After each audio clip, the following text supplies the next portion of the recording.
cybersecurity has surpassed terrorism as the top security threat facing the U.S. Cyber attacks are also the #1 concern for CEOs now. In just the last 6 months, there were more than 140 cyber attacks on Wall Street. Anecdotal evidence suggests banks could be encountering up to 200,000 hacking attempts a day. While the growing security threat is serious for Americans and our data, it's also a growing industry that represents a big money-making opportunity for investors. Here to weigh in is John Hagan, Managing Director and Head of Aerospace Defense and Government Services for BB&T Capital Markets Investment Banking Division, and Patrick McCarthy, Managing Director and Co-Head of Aerospace and Defense and Government IT Equity Research for FBR Capital Markets. Gentlemen, welcome to the Wall Street Report. It's great to have you on the program. Thank you very much. John, let me kick off the conversation with you. These cyber attacks appear to be escalating across the board, whether it's media companies, banks, federal agencies. How serious are these attacks? And by the way, what's the market opportunity for companies that can provide solutions for these? It's a great question, Jennifer. I tell you, the market is incredible. Cybersecurity threats, I don't think we're hearing the whole story about how advanced they are and how important they are and how pervasive they are. Think about our defense and economic infrastructure and how vulnerable they are. Imagine an adversary being able to take out an electrical grid, or being able to enter people's bank accounts and swiftly take away a lot of the money. Or imagine an adversary being able to take over our drones or other defense assets and take control of them and use them against us after they were our assets. I mean, those are the risks that we face, and I think the number of attacks are increasing dramatically every day. The percentage increase is multifold each year.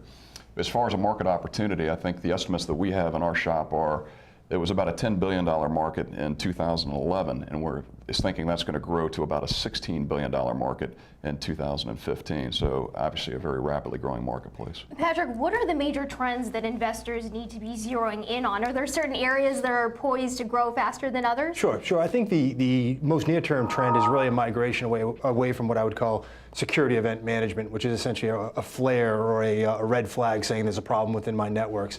And migrating away from that, something more towards what we would call security analytics. So saying that there's a problem, but also bringing solutions to try to fix that problem. I think that's kind of the interim step. I think the long-term goal, the holy grail, if you will, is to develop systems that find, fix, and finish these problems all at one time, very, very automated systems.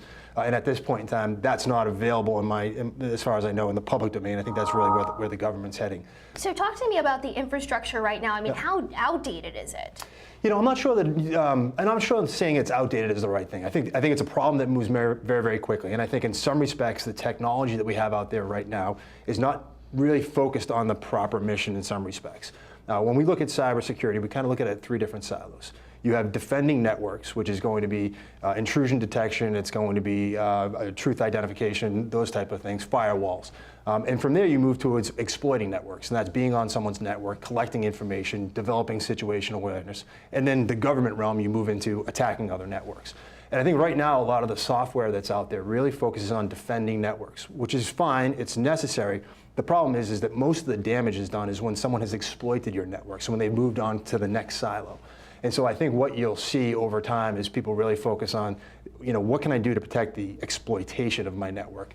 And I think right now we're not very strong there, and that's an area where we have to grow. John, speaking of trends, I know that you've overseen a lot of mergers as in the defense sector as the head of BB&T Capital Markets Investment Banking Division in Defense. Given that, what is your outlook for M&A within the cybersecurity space? It's going to continue to be strong, Jennifer. We've done about 100 deals since 2005 in the space, so we've seen the trends evolve over time, and currently everybody's aware that the budgets have been more constrained in this more austere environment. However, there's certain segments of the market that continue to grow rapidly. Looking in the face of a 10 billion opportunity growing to 16 billion, those are the places where companies want to be and where investors want to invest. So within spaces like that, cybersecurity is one of the most rapidly growing areas. In addition, the government workforce, which is where our clients focus, is a very aging workforce. The vast majority of the workers are in excess of 50 years old, many of whom are eligible for retirement. And looking at the other end of the spectrum, the younger portion of the workforce, probably less than 10%, is below 30 years old. So the government has to look to its partners in the private industry to help it address that issue, and also look to innovative companies who can bring software-oriented solutions to the table as well, use technology to their advantage. Patrick, what about the sequester? Are you worried that could hurt profits for cybersecurity companies? You know, I'm actually not worried about cybersecurity specifically. If you look at the global, the government services industry globally, I have some very, very real concerns, but not with cybersecurity. The budget, as you know, was released earlier this week. A couple of data points coming out of that I thought were very, very positive for cyber. First of all, the DoD continues to grow its cyber command, and to me, that's a very, very good sign that it's a clear priority at DoD.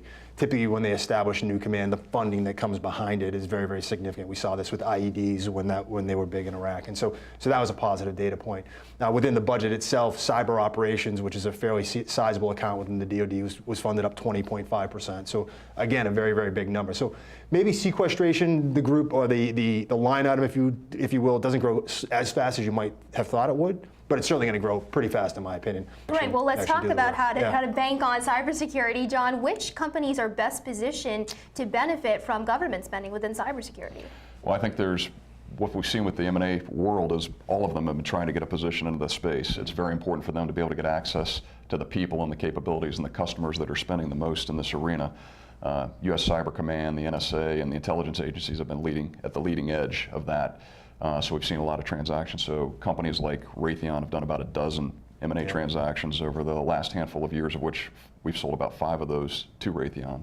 Boeing, Northrop Grumman, who's big up at the NSA, are examples of some of the large companies that are pretty diverse but trying to grow in that particular aspect. Some of the mid-tiers are folks like Mantech International, CACI, Booz Allen, and then some of the smaller companies like a KeyW. Patrick, who do you like right now in the cybersecurity space? Yeah, so my favorite name in the cybersecurity space is KeyW Holdings. It's a company up in Hanover, Maryland, very, very closely aligned with the NSA, working for the NSA, which is, in my mind, the most important customer. Mantech, CACI, names that we think will play a role, as well as all the large cap prime contractors. But right now, I think that when people are looking at the space with KeyW in particular, it's just kind of the purest play, if you will. Well, we'll continue to watch the space. Thank you so much to both of you for coming on the program. I so appreciate it. Hope to see you soon. Thank you, Thanks for your time.